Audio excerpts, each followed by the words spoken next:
الحمد لله رب العالمين أمرنا باتباع رسوله ومعرفة الهدى بدليله وأشهد أن لا إله إلا الله وحده لا شريك له فاعبدوه واشكروا له وأشهد أن محمدا عبده ورسوله صلى الله عليه وعلى آله وأصحابه ومن سلك سبيله وسلم تسليما كثيرا أما بعد أيها الناس اتقوا الله تعالى واتقوا الله ورسوله لعلكم ترحمون أنبياء الله تنو دام فين بلا مبغى على أني دام فين بمربغى أيانيا مريا kanka tugu aka ciden ko an kanka kanda sira doni ciden ka delilai fana an be shari'a masite min ni bato ciyala makaka ni ala kelen pewte je ɲɔgɔnte ala la ay ala kelen pew bato aka ala barikada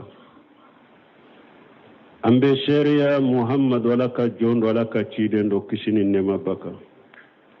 ana ka dunkew ana ka seybaw ani mogo donna ka sirala ala ku kisi min ka ca kosobe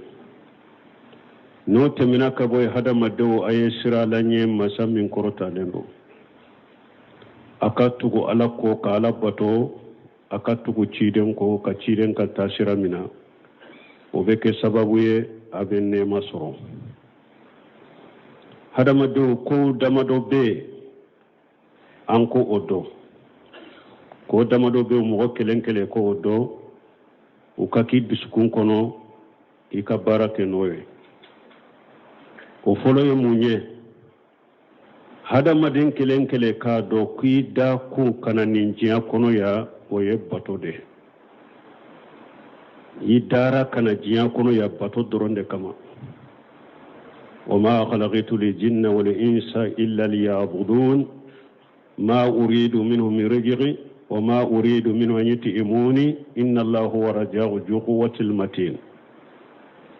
ala ko alema jinnani hadamaden da foy kama fo bato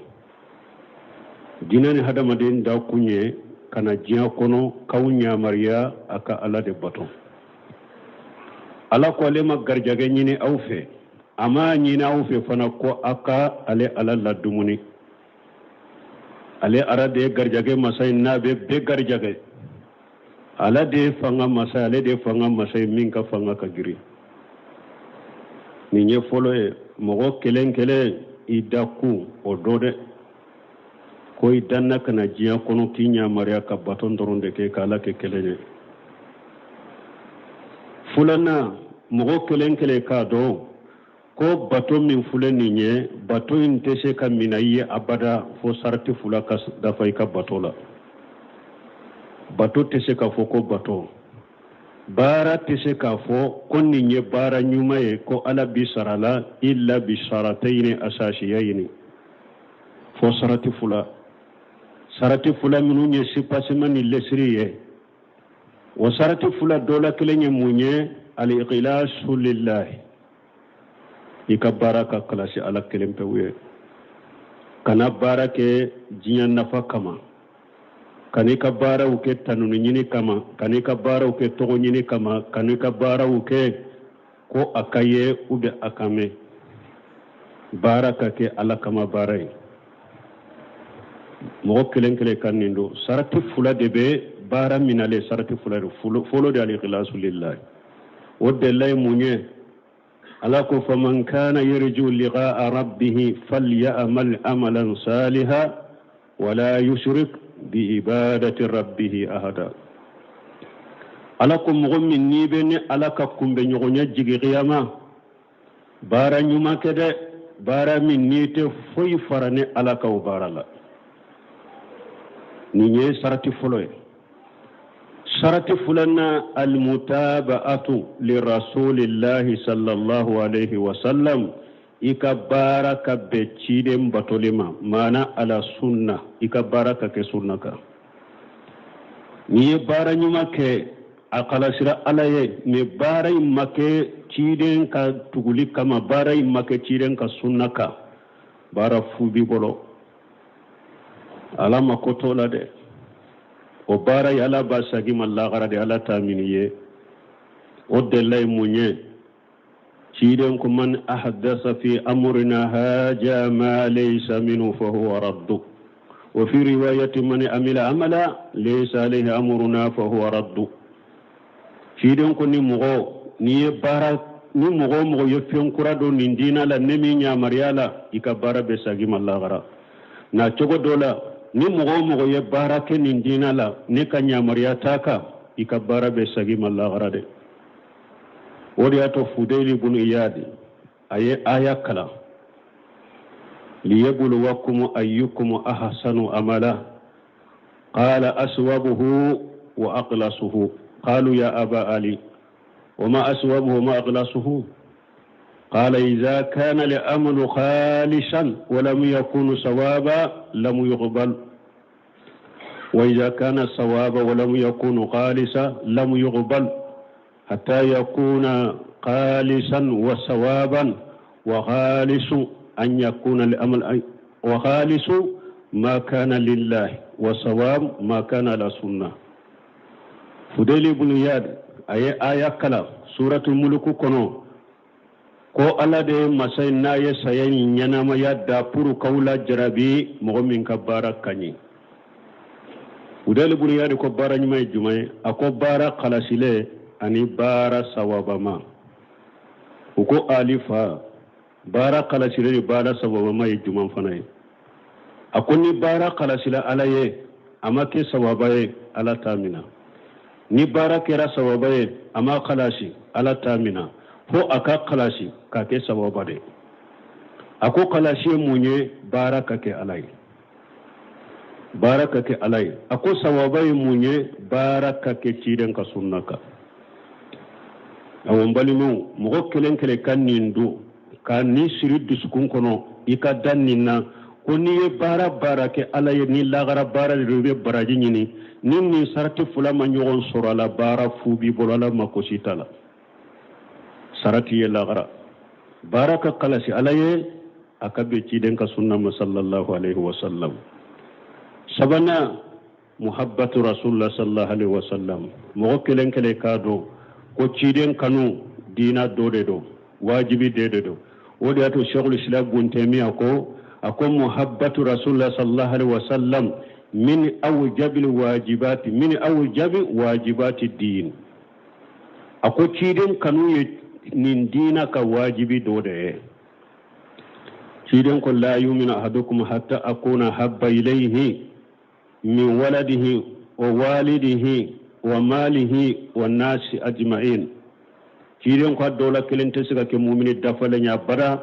foy kanne kanu kateme yere kunka ikin kanu kateme donka ikin kanu kateme bange bawka ikin kanu kateme ikan na folo ka ikin kanu kateme jiya mo beka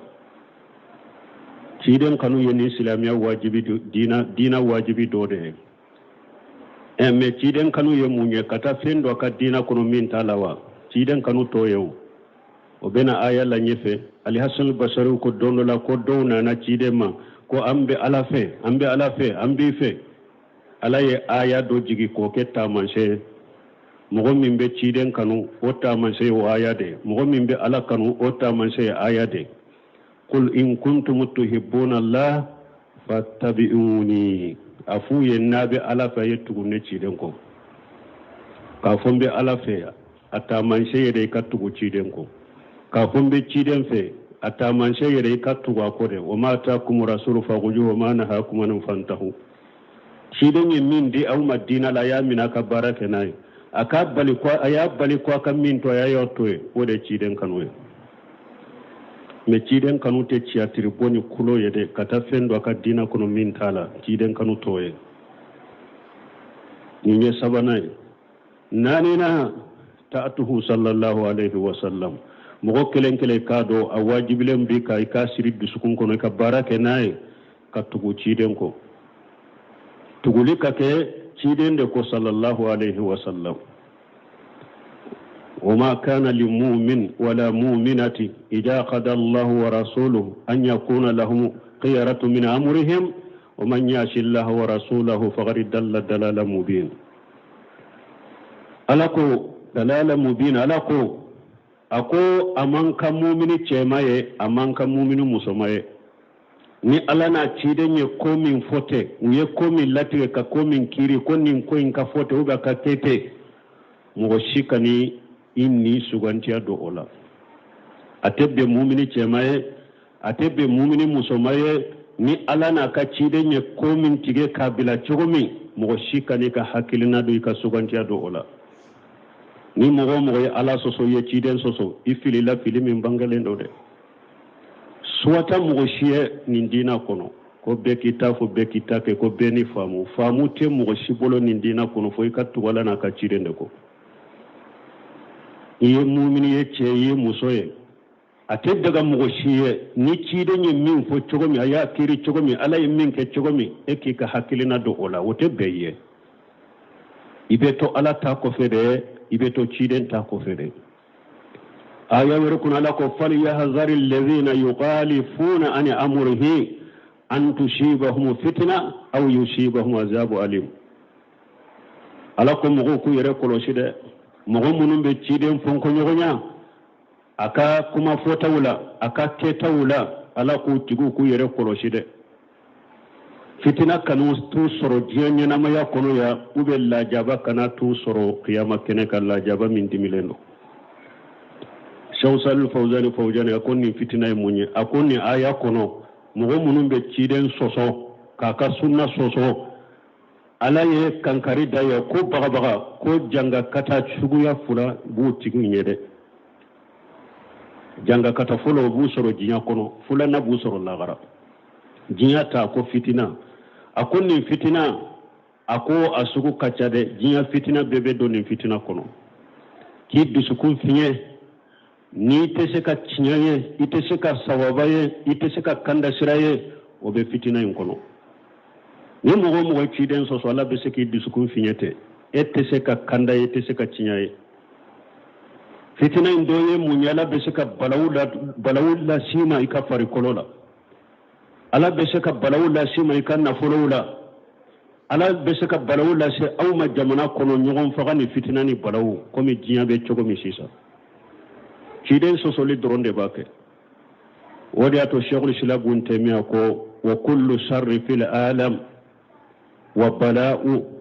wa fitnatun wa qahatun wa tasallutul adu sababuhu mughalafatu rasulillah sallallahu alaihi wasallam wa da'wati ila khairillah wadi ato sheikhul islam ibn taymiya ko ako fiwa ko jugu be jiya kono fitina be jiya kono bala'u be jiya kono sanji dese be jiya kono ka jugu la su ko bila silamawma ummin be jiya kono ani nunu na nyogonaw akwa sababu te foye ni ciden sosolite ani mogo be nyogon wele minna kata ala tana bato minna de ode balaw be jiya kono balmo haranka jamana be fitina ni corona fili kono foyte ni ciden sosolite awa hera be jiya kono ni hera ye abe jamana kono ni hera ye abe jiya kono sababuhu itibar rasulillah sallallahu alaihi wasallam asababu ye ciden batolide hera be jiya kono sababu ye ciden batolide me nya be fitina ni balawuni janga kata ne jamana kono jiya kono abe ciden sosoli mogo ye ciden ka tasira munun bilade ka kanya mar kam munun bilade nute tuga kore wode balawu be mogo ka ambe ala delala kanke mogo nambe tugu ciden ka sunna ko sallallahu alaihi wasallam barakallahu li wa lakum fil qur'anil hakim wa nafani wa iyyakum bima fi min al dhikril hakim aqulu qawli hadha wastaghfirullaha li wa lakum li sa'il muslimin min kulli dhanbi wastaghfiruhu innahu huwal ghafurur rahim.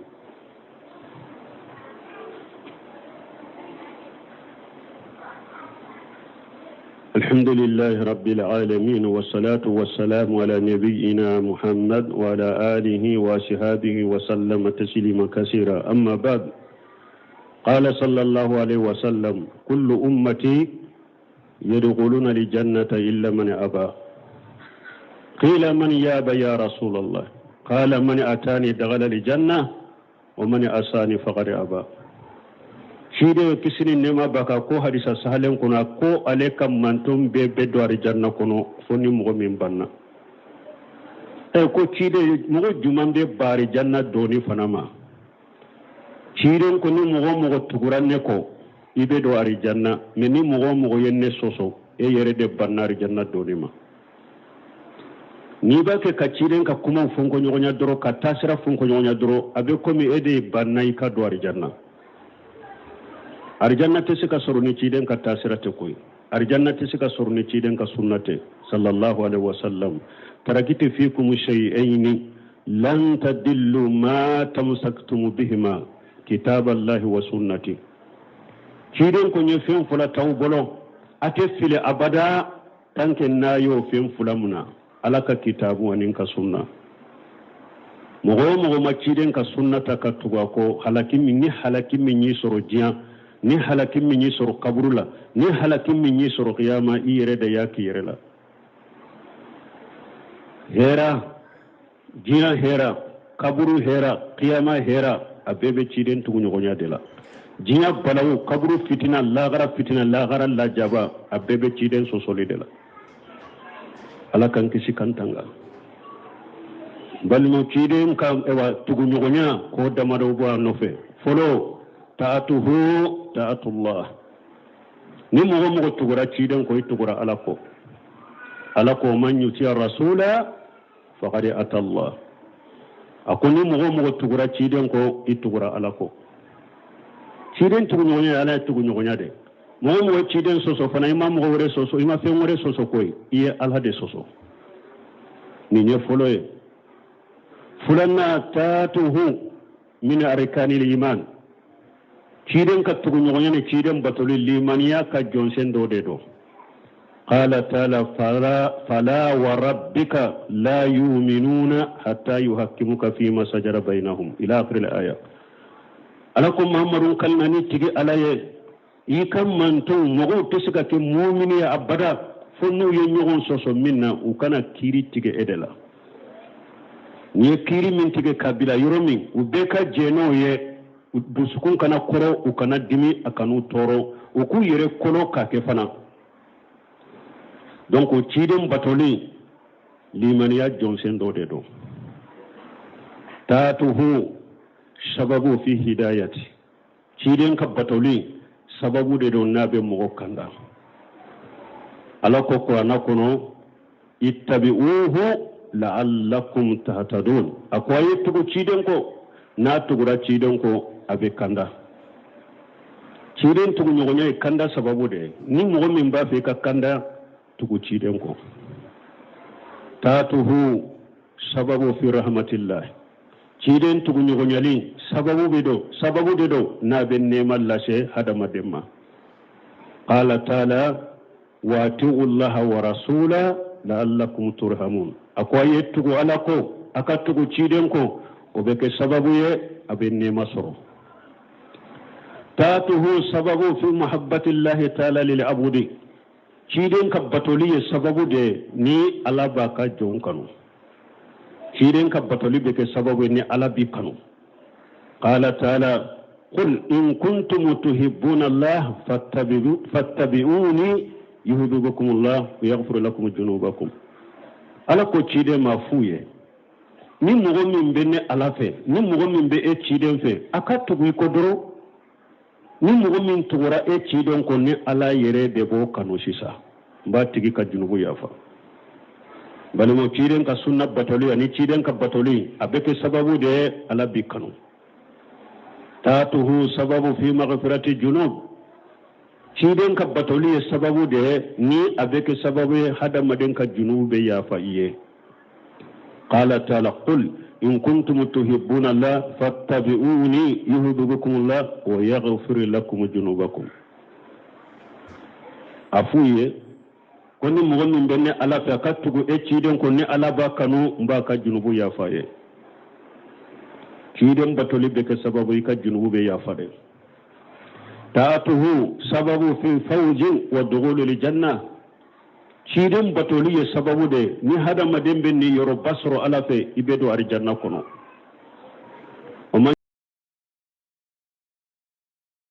يطع الله ورسوله يدخله جنات تجري من تحتها الأنهار خالدين فيها وذلك الفوز العظيم ala ko ni mogo min tugura ala ko itugura ciden ko ala bido arjanna kono ko nani be boli arjanna min ka sankanco no ka yiru koro ne ala bido arjanna kono ewa ode ye saraye ode ni yoro min kappo ko sobe ciden batoli avec sababu kido arjanna kono ibe ni yoro basoro lagara ta'atuhu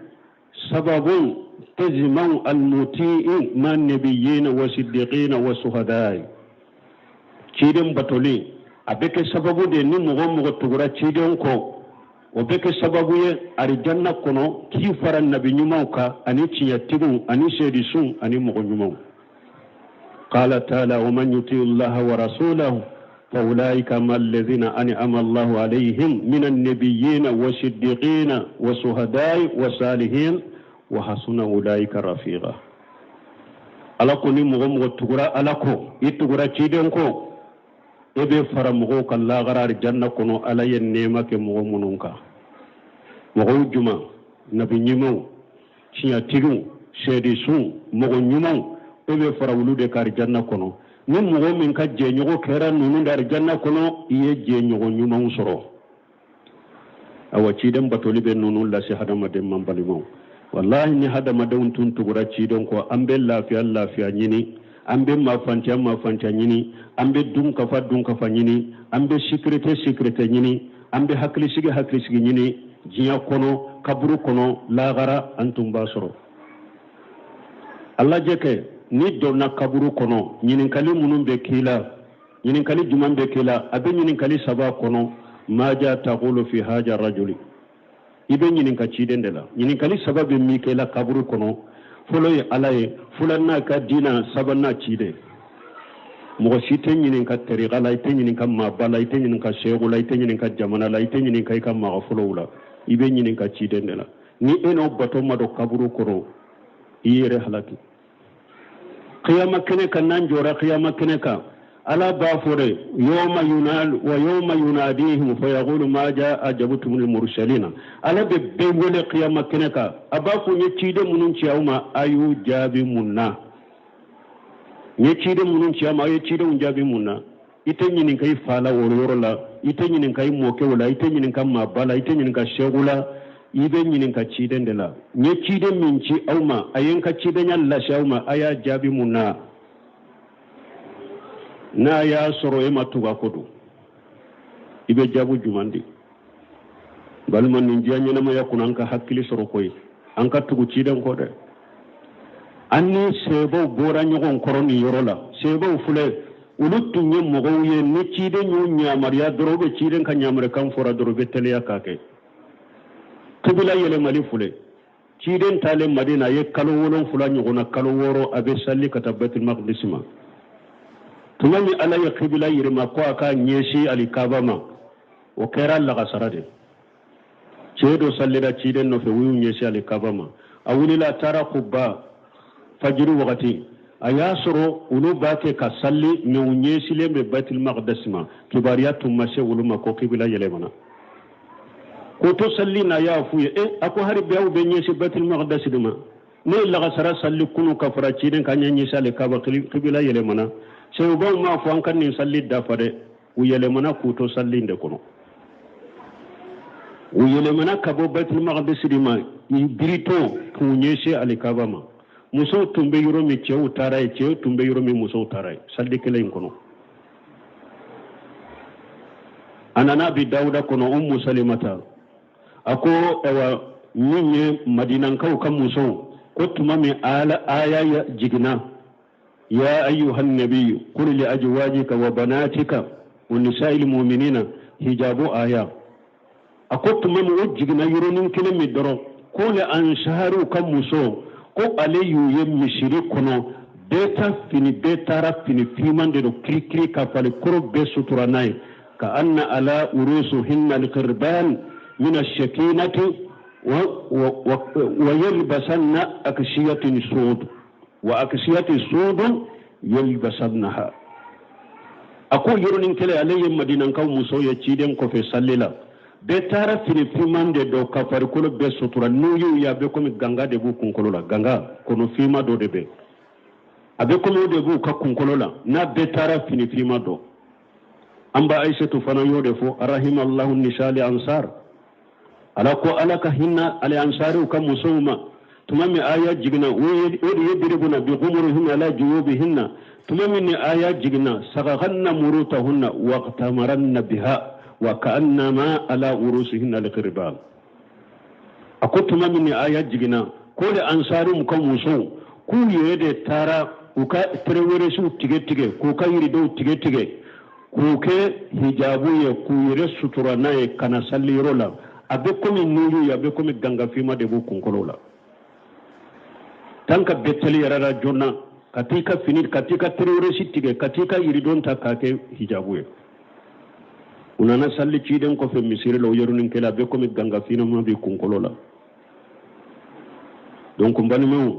dina yenninde dina inte awun cogo yede suni tile ala tabe fo suni tile ciden tabe fo segete filala an ko fana konninka an kan lafiya jiya kono konninka an kan lafiya kaburu kono konninka an kan lafiya wa qiyamah kenaka o be sega ke cogo de